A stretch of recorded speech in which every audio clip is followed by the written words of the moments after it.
हे पहा एखादं वाक्य जे आहे जोडून तोडून जे आहे ते चालवणं काही बरोबर नाही.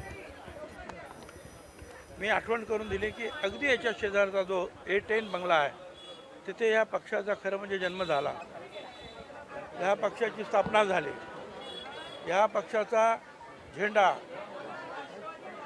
कॉन्स्टिट्यूशन असेल, झेंडा हे घड्याळ असेल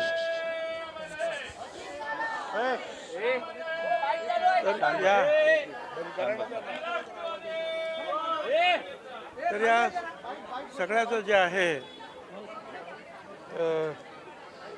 हे काम सगळं इथेच झालं.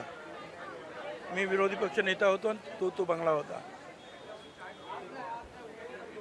तर त्यानंतरचे जे आज जी स्थित्यंतर जे आहेत 27 वर्षातली ती एक चित्रपटासारखी डोळ्यासमोर ती येऊन गेली की त्यावेळा पवारसाहेबांनी घेतलेले कष्ट, जिल्हाध्यक्षसुद्धा निर्माण न त्यांची पदस्थापना झाली नव्हती, अचानक निवडणूक लागली आणि त्यावेळेला पवारसाहेब, मी आणि मग एकीकडे पक्षाची जी आहे संघटना स्थापन करणं आणि दुसरीकडे उमेदवार ठरवणं आणि उमेदवारांचा प्रचार, हे सगळं आठवलं.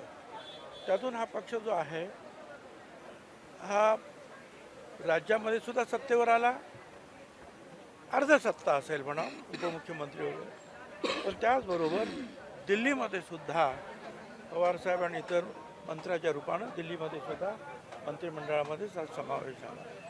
अनेक राज्यांमध्ये जे आहेत ह्या पक्षाचे मंत्री झाले, आमदार झाले, खासदारसुद्धा आले.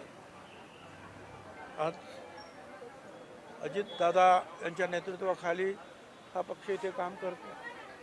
अचानक दादा सोडून गेले आणि मग सुनेत्राताई पवार यांच्या नेतृत्वाखाली आम्ही काम करतो. आता एखादी गोष्ट ठरवत असताना एखाद्या जागेसाठी व्यक्ती निवडत असताना त्याच्या प्रत्येकाची मतं जाणून घेणं हे लोकशाहीमध्ये अभिप्रेत आहे आणि ते होतं.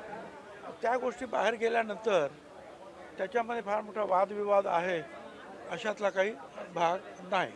अनेकांना वाटतं की आम्ही हे केलं पण आम्हाला तुम्ही दिलं नाही, आम्ही ते केलं आम्हाला दिलं, हे चालतं. प्रत्येकानं जे आहे आपलं काम करीत राहिलं पाहिजे. पदं कमी असतात, कार्यकर्ते कष्ट घेणारे खूप खूप असतात, सगळ्यांना काही मिळतंच अशातला भाग नाही. पण पक्ष जो आहे प्रत्येकाला न्याय देण्याचा प्रयत्न मात्र आज ना उद्या ना परवा हा करतच असतो. म्हणून सगळ्यांनी जे आहे एकजुटीनं काम करा, एवढंच या प्रसंगी मला सांगायचं.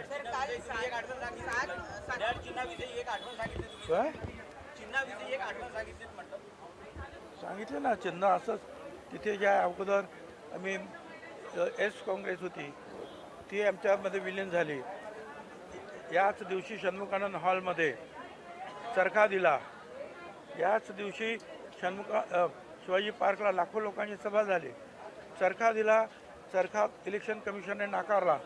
मग हे घड्याळ आम्ही पाठवलं असं ते नाकारलं आणि मग घड्याळाला जे आहे 2 असे जे आहे खाली स्टँड लावले, ते घड्याळ मंजूर झालं, जे आज आमचं चिन्ह आहे. सर, सातपुडा बंगल्याच्या बाबतीत काल सकाळी एक बातमी छापून आली होती. त्या प्रकरणामध्ये आता गुन्ह्याची नोंद करण्यात आलेली आहे. कोण ही व्यक्ती आहे ज्याच्या विरोधात गुन्हा दाखल नाही, त्याच्यामध्ये पकडलेत लोकांना. कुणीतरी एक आमच्या धोबी समाजाचा बांधव तिथे राहतो, त्याचा त्या बंगल्याशी संबंध नाही, ते दुसऱ्या बंगल्यात काम करतो.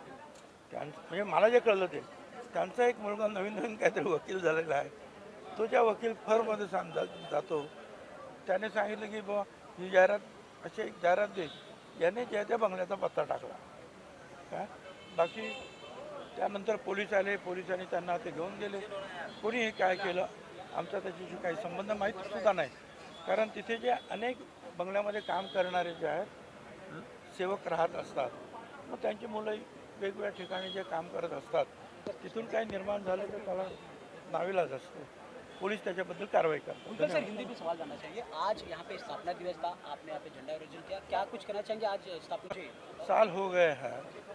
इसी बंगले के बाजू में A10 बंगला जो विरोधी पक्ष नेता छगन भुजबल जी का था, वहाँ इस पक्ष का निर्माण हुआ.